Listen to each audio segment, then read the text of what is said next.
Hello students, so today's our topic is galvanic cell और salt bridge. Okay, तो आज हमने एक गल्वेनिक सेल है जो उसकी कंस्ट्रक्शन पार्ट या साल्ट ब्रिज का जो यूज़ है उसके बारे में हमने करना है। ठीक है, इस वीडियो में तो सबसे पहले ये दो कंटेनर्स हैं। ठीक है, यहाँ पे हमने क्या लिया है, जिंक की रोड ली है और उसको उसी के सोल्यूशन में डिप किया है, जिंक सल्फेट का एक्वस सोल्यूशन। ठीक है, अब यहाँ पे क्या लिया, कॉपर की रोड ली है और कॉपर सल्फेट के सोल्यूशन में ही इसको डिप किया है। तो सबसे पहले मान लो अभी हमने ये यूज़ नहीं किया है यहाँ पे। ठीक है, साल्ट ब्रिज। इससे पहले क्या होता है ये समझ लो आप। अब जैसे यहाँ पे एनोड पे नेगेटिव क्यों है ये मैं आपको ऑलरेडी पहली वीडियो में बता चुकी हूँ, क्योंकि जो जिंक है यहाँ पे वो अपने इलेक्ट्रॉन इस रोड पे छोड़ के, ठीक है, आयन की फॉर्म में सोल्यूशन में जा रहा है। तो ये रोड नेगेटिव हो रही है और यहाँ पे ऑक्सीडेशन, लॉस ऑफ इलेक्ट्रॉन हो रहा है, जिस वजह से यहाँ पे एनोड पे नेगेटिव चार्ज आया है। यहाँ पे क्या हो रहा है, यहाँ पे कॉपर की रोड है। कॉपर की रोड क्या करेगी, सोल्यूशन में से आयंस कहाँ जा रहे हैं, कॉपर की तरफ जा रहे हैं। ठीक है, भाई यहाँ पे जो रिएक्शन हो रही है वो हो रही है रिडक्शन, गेन ऑफ इलेक्ट्रॉन। तो इस करके यहाँ पे ये पॉजिटिव हो रही है और इसको हम कैथोड बोल रहे हैं, क्योंकि यहाँ पे गेन ऑफ इलेक्ट्रॉन हो रहा है। अब इसको हमने कनेक्ट किया है किसी भी वोल्ट मीटर से, ताकि हमको जो फ्लो ऑफ इलेक्ट्रॉन है उसका पता लग सके। ठीक है, तो सबसे पहले जब ये सोल्यूशन रिएक्शन स्टार्ट नहीं हुआ था उस टाइम जिंक और सल्फेट इन दोनों की कंसंट्रेशन सेम थी। जब हमें रिएक्शन है जब शुरू नहीं हुआ था तब कंसंट्रेशन जिंक की, मतलब जो कैटायन है और जो अनायन है सल्फेट, दोनों की सेम है, इक्वल है। सेम यहाँ पे कॉपर और सल्फेट की जो कंसंट्रेशन है बिल्कुल सेम है। बट जब रिएक्शन होती है, ठीक है, यहाँ पे रिएक्शन कौन सी हो रही है, ऑक्सीडेशन, लॉस ऑफ इलेक्ट्रॉन्स। तो जिंक की रोड से इलेक्ट्रॉन्स जा रहे हैं, ठीक है, और यहाँ पे क्या रिएक्शन हो रही है, यहाँ पे रिडक्शन रिएक्शन हो रही है, गेन ऑफ इलेक्ट्रॉन हो रहा है। अगर यहाँ पे मीन्स जिंक की रोड में से जिंक आयन +2 की फॉर्म में यहाँ पे सोल्यूशन में आ रही है, तो यहाँ पे इसका मतलब है कंसंट्रेशन जिंक पॉजिटिव, ठीक है, टाइन की कंसंट्रेशन इंक्रीज़ कर रही है, क्योंकि जो रिएक्शन हो रहा है उसमें जिंक +2 फॉर्म हो रहे हैं इस सोल्यूशन में, इस सोल्यूशन के अंदर आ रहे हैं वो। तो इसका मतलब जो सोल्यूशन में है जिंक की कंसंट्रेशन इंक्रीज़ हो रही है एज़ कम्पेयर टू सल्फेट। तो यहाँ पे बिल्कुल इसका ऑपोजिट होगा।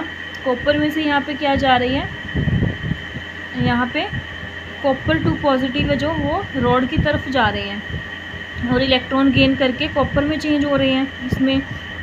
तो यहाँ पे कॉपर +2 की कंसंट्रेशन कम हो रही है एज़ कम्पेयर टू सल्फेट, क्योंकि ये सारे सोल्यूशन में से जा कर कॉपर में चेंज हो रहे हैं इलेक्ट्रॉन गेन करके, तो जिसकी वजह से यहाँ पे जो कॉपर +2 की कंसंट्रेशन है वो कम है एज़ कम्पेयर टू सल्फेट से। ठीक है, तो मेनली ये पॉइंट्स आपने देखने हैं। अब हुआ क्या है, सबसे पहले सोल्यूशन बिकम्स पॉजिटिव। क्यों, क्योंकि जो पॉजिटिव जिंक +2 की कंसंट्रेशन सोल्यूशन में बढ़ रही है, ठीक है, जिसकी वजह से ये जो पूरा सोल्यूशन है वो क्या हो जाएगा, पॉजिटिव हो जाएगा। अब यहाँ पे जो चार्ज है वो नेगेटिव हो जाएगा। क्यों, क्योंकि कॉपर +2 की कंसंट्रेशन कम हो रही है, घट रही है, सल्फेट की बढ़ रही है, तो नेगेटिव चार्ज आ जाएगा सोल्यूशन में। नेक्स्ट क्या है,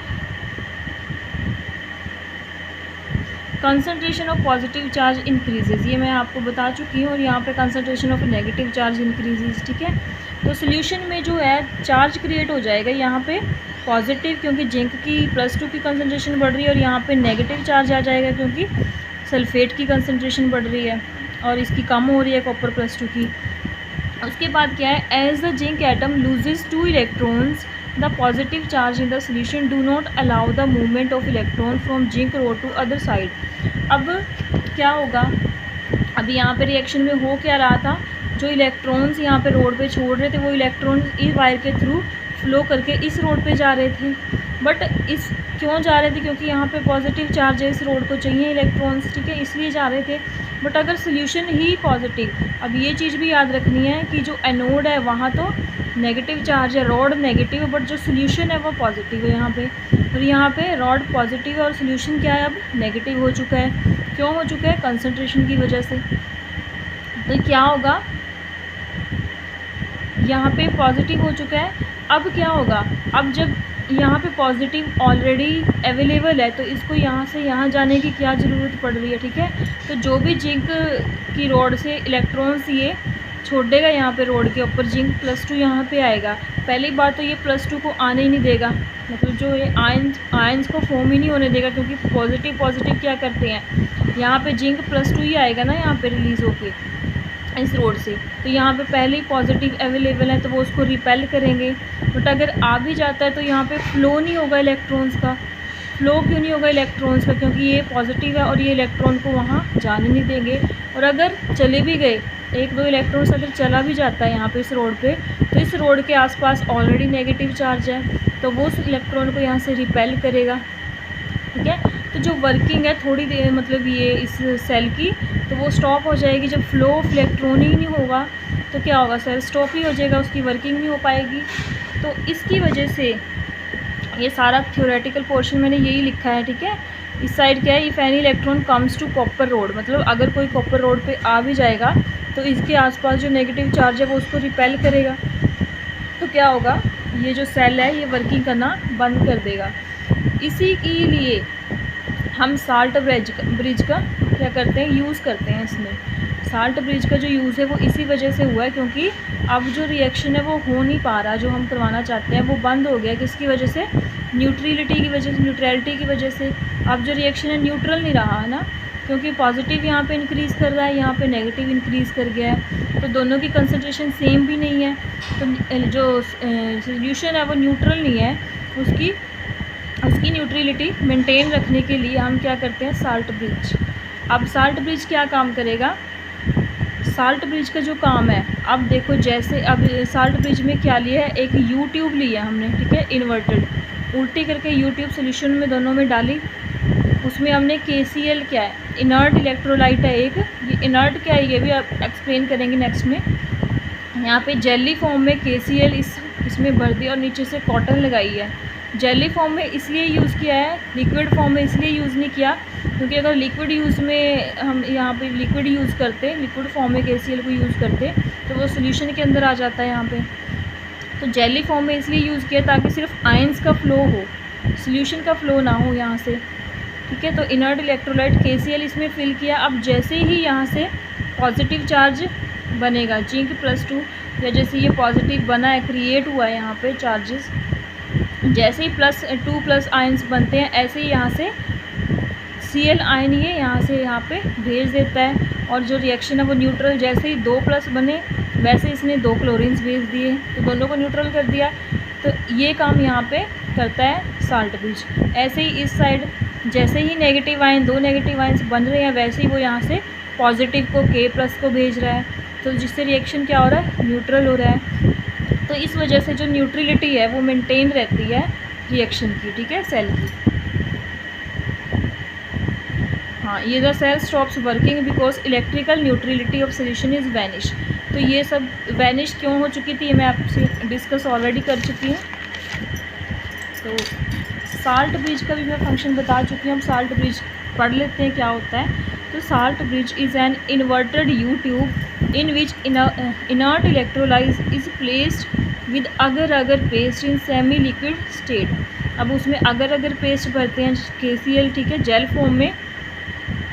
और एग्जांपल्स ऑफ इनर्ट, मतलब कौन कौन सी हम इनर्ट इलेक्ट्रोलाइट्स यूज़ कर सकते हैं साल्ट ब्रिज में, वो है KCl, KNO3, sodium nitrite, ammonium nitrate और अमोनियम क्लोराइड। ये इलेक्ट्रोलाइट्स हम यूज़ कर सकते हैं। नेक्स्ट है working of salt bridge. Working क्या है इसकी, it completes the circuit and maintains the flow of electrons. मतलब ये अब अगर हमने साल्ट ब्रिज यूज़ नहीं किया था तो उससे पहले क्या हो रहा था, इलेक्ट्रॉन का फ्लो बंद हो रहा था। तो ये कंप्लीट करता है सर्किट को और फ्लो को मेंटेन रखता है इलेक्ट्रॉन्स के। सेकेंड है, it maintains the electrical neutrality, ये भी ऑलरेडी डिस्कस कर चुकी हूँ मैं। तो थर्ड जो पॉइंट है, it also reduces the junction potential barrier. ये पॉइंट आपको समझना है क्योंकि ये 2 तो मैं ऑलरेडी बता चुकी हूँ आपको। अब जंक्शन रिडक्शन पोटेंशियल बैरियर क्या होता है, अब जैसे ये पॉजिटिव सोल्यूशन बन गया, अब ये नेगेटिव है, रॉड नेगेटिव है यहाँ पे और यहाँ पे रॉड पॉजिटिव है। तो ये याद रखना है आपने कि सोल्यूशन पॉजिटिव हो जाता है, क्यों होता है ये भी बता चुकी हूँ। तो यहाँ पे जो साल्ट ब्रिज मान लो यूज़ किया है, ठीक है, तो यहाँ पे कॉटन यूज़ नहीं की और ना ही इसमें कोई हमने इलेक्ट्रोलाइट यूज़ किया है, तो क्या होगा, जैसे ही ये जो पॉजिटिव चार्ज यहाँ पे सोल्यूशन में बन रहा है वो इस साइड से यहाँ पे आने लगेगा, और जो नेगेटिव चार्ज यहाँ पे फिर बन रहा है सोल्यूशन में वो इस साइड फ्लो करने लग जाता है, जिसकी वजह से यहाँ सेपरेशन हो जाता है चार्जेस का, पॉजिटिव और नेगेटिव का। और सेपरेशन ऑफ चार्जेस क्या होता है, ईएमएफ होता है, उसी को ईएमएफ बोलते हैं जहाँ पे सेपरेशन ऑफ चार्जेस हो।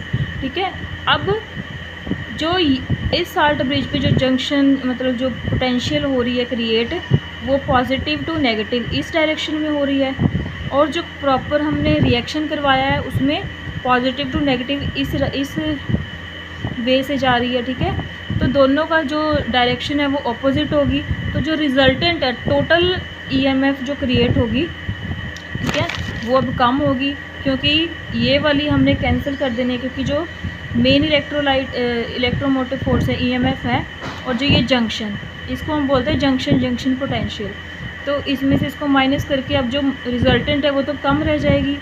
अब ये चीज़ ना हो, ये चीज़ अगर ना हो, उसके लिए हमने यहाँ पे इलेक्ट्रोलाइट KCl भरा है जेली फॉर्म में, ताकि यहाँ पे और यहाँ पे कॉटन यूज़ किए, ताकि ये पॉजिटिव चार्ज अंदर फ्लो ना करे, बल्कि KCl से नेगेटिव चार्ज यहाँ पे आके इसको न्यूट्रल बना दे। ठीक है, तो ये थी पोटेंशियल जंक्शन पोटेंशियल बैरियर क्या होता है, एक रोक मतलब रुकावट हो जाती है। ठीक है, उसको बोलते हैं बैरियर। तो नेक्स्ट है properties of electrolyte.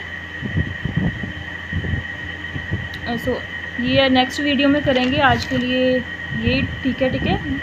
Thank you so much.